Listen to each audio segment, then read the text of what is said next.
All right, good afternoon. It's Sunday, 4:30 or so. Um, I don't think about time too much, or what is commonly referred to as time. I guess that's just a way we all kind of get on the same page. But I spent a couple of hours outside this afternoon, just again securing the tent. Um, there's potential for some heavy precipitation. They're saying up to half an inch. So, so I am preparing accordingly, and there we go. And most people were. I mean, there's a few people around here who I don't know. They had someplace to go this afternoon. Sometimes it happens. Sometimes the hill is just quiet, and most everybody is gone. So the captain just though came back, but he was gone for a couple hours. Um, so anyway, so I had the hill primarily to myself. There was one other solitary fella that lives up the hill from me, and he keeps to himself too. He's not much of a. We're kind of alike that way. We just tend our own business and do what we got to do and carry on. So he was also kind of securing his stuff in preparation, but most of the folks, it appears that they covered up all their stuff, and it's just starting to rain. And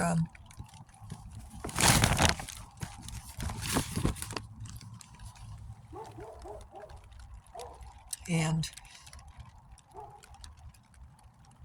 well, I don't want to close the thingy, but I may have to. Oh, sorry. I'm like all up in your face.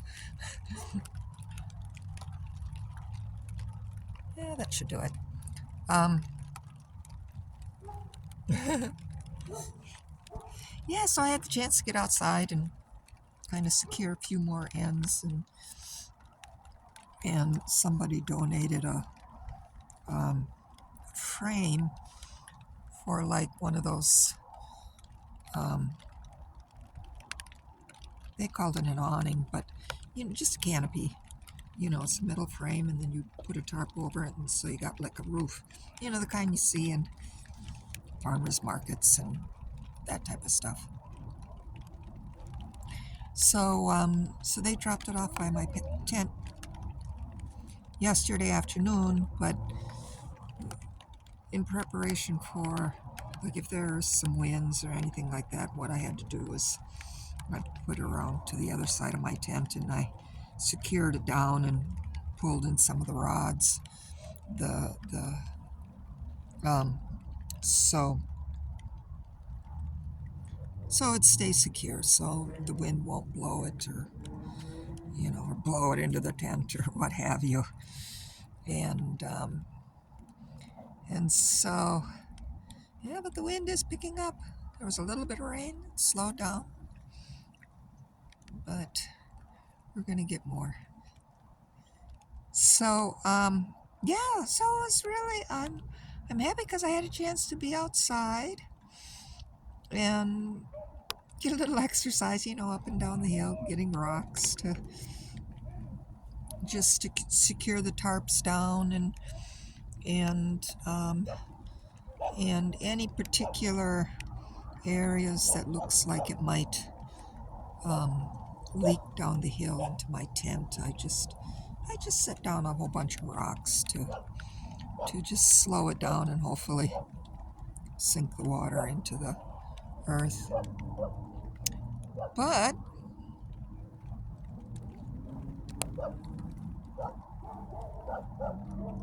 Um, uh, oh, there's movement. Dogs are barking. People are coming and going. So anyway, when I was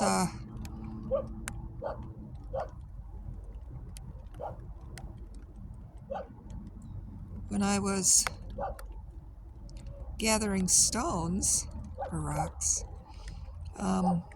two couples started walking up the hill, and they had like those Walmart carry bags, and I thought, oh, looks like they're giving out donations. And so the fella approached me first and says, "Hey, you want do you need any socks or anything?" It's like, "Yeah, I always need socks. Thank you. Let's see what you got." But of course, they were washed and they were clean. But so many people use those fragrance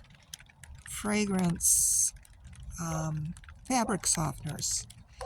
And that synthetic fragrance, I get such an allergic reaction. It makes me sick.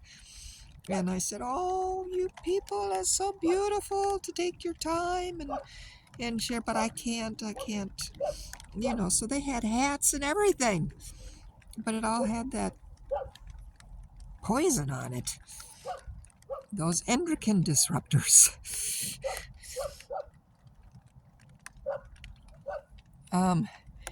So, but, and of course they had a couple little plastic bags of top ramen, and it's like, I mean, this is the first time they've done that, to give people. I really should do consulting to these churches and say, here, this is how you can help people. Because they give us ramen soup, but we don't have any kitchens or any place to cook it up. No microwaves up here. Nothing. No electricity. Other than the battery packs for our phones. But they're so sweet because they want to help. But they need to be educated as to what help it is. And like the good people who left that awning or that thing, had I just left it where she left it, and we had some strong winds, it would have blown onto my tent, and it could have punctured a hole into my tent. Had I not moved it and then secured it down, and she says, "I'll come back next week and help you put up the tarp." And it's like, okay. So I mean, it's like these mixed all over across the board. These mixed blessings, they're really trying to help. But, and it's like the lady who brought that hot meal. But the plastic bag that she had the hot meal in, she must have set it on some kind of syrupy sweet or honey or something. So when I took the bag, I set it on my lap, right? And then all of a sudden I got all this sticky, icky crap on my pants. And I'm like going, "Oh shit, what the hell?" But she didn't know. She probably set it on a counter and whatever sticky stuff. She set it on. And she brought the bag out, and she was so happy to give it to me because she cooked it and all of that kind of stuff. And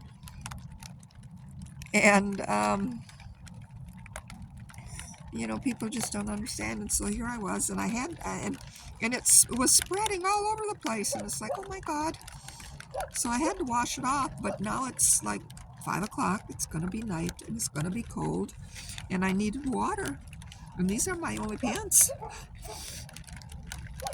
And so they had to get wet to get rid of that stuff. And so I had a wet spot on my pants when I went to bed, which was, as lovely as the food was, it was like I had a cold leg through the night. It's always a mixed bag and a sticky bag, but anyway, but I did talk with the folks, and there really wasn't anybody up here for them to pass it around. And she says, "Well, we'll leave it by the tents." And I said, "Well, make sure you put it someplace where it's covered, because when the rain comes down, it's just going to wash it all away.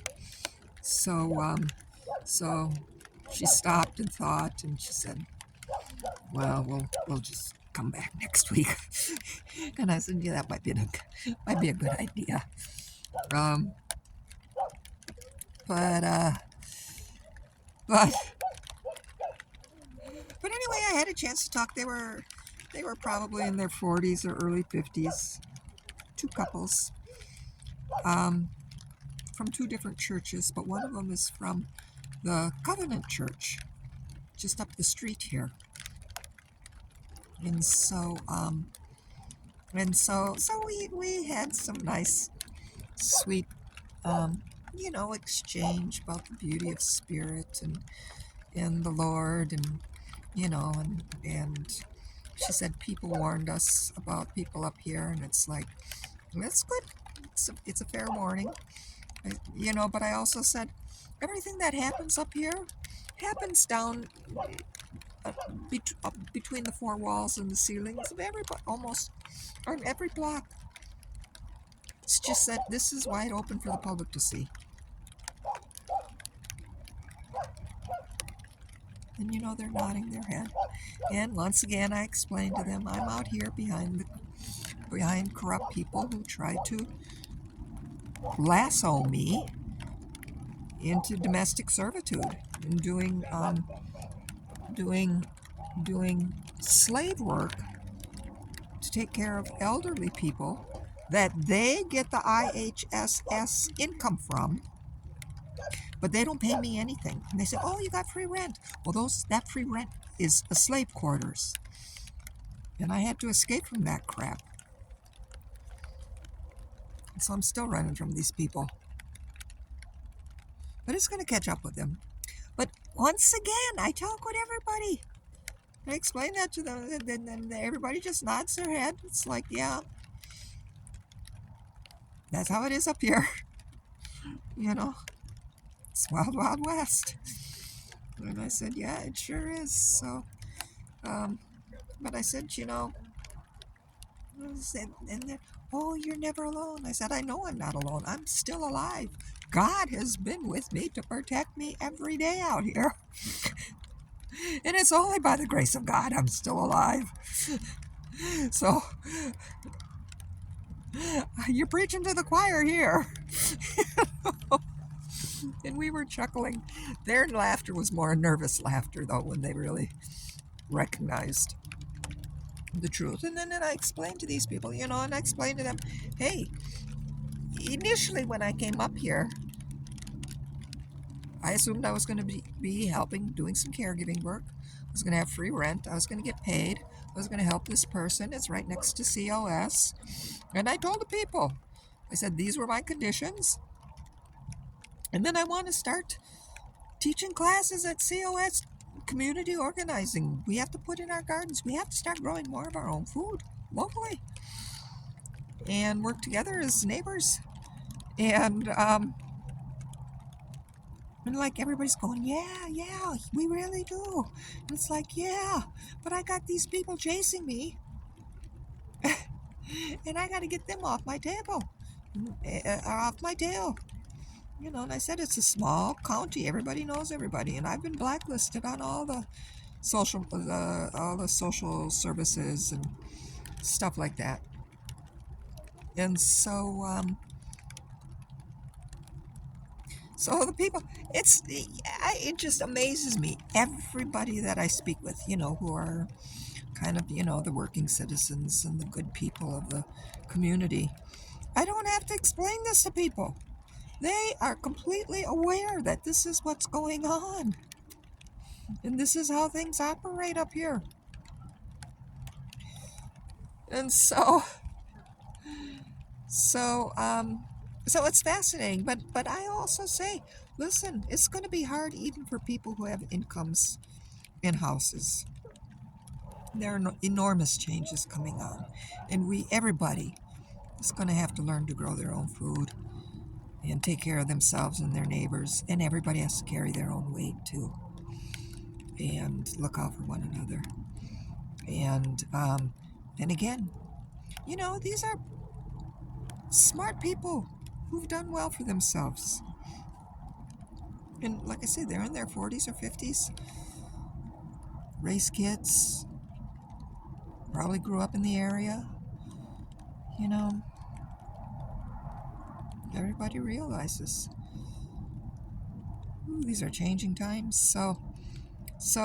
But still, it's always nice, and people are always surprised because they aren't expecting, the level of intelligence and awareness and the depth of my spirituality and my convictions, the courage of my convictions. Even in these god awful situations, I'm not going to compromise myself or stoop to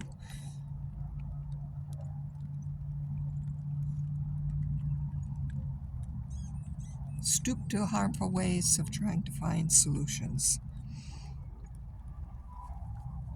So anyway, so we were all witnessing to one another, because this is the spirituality that we're working with. So it's Sunday, and whew, and again, I got a few things accomplished, and ooh, had some god awful dreams this morning. I mean, ooh, but just go with it. Scary, you know. And the dreams are so much about the very dreadful and impotence and being cornered and oof, awful energies, hopelessness. Um, but then the energies kind of shift, and I was able to take it to the next, carry on with my day. And the sense of doom kind of evaporated, especially around the storm that's coming through. But I think I'm pretty much covered, and prepared to let the storm go around me.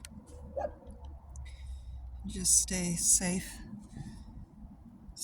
and warm enough here in the tent, and grateful. Still, life is still a gift, even in the worst of times. So, and I can feel that in my heart, at least right now. So, anyway, 1818. Yeah, it's a good little video. Satnam Waheguru Chi Miigwech. Bama Pi, and many blessings.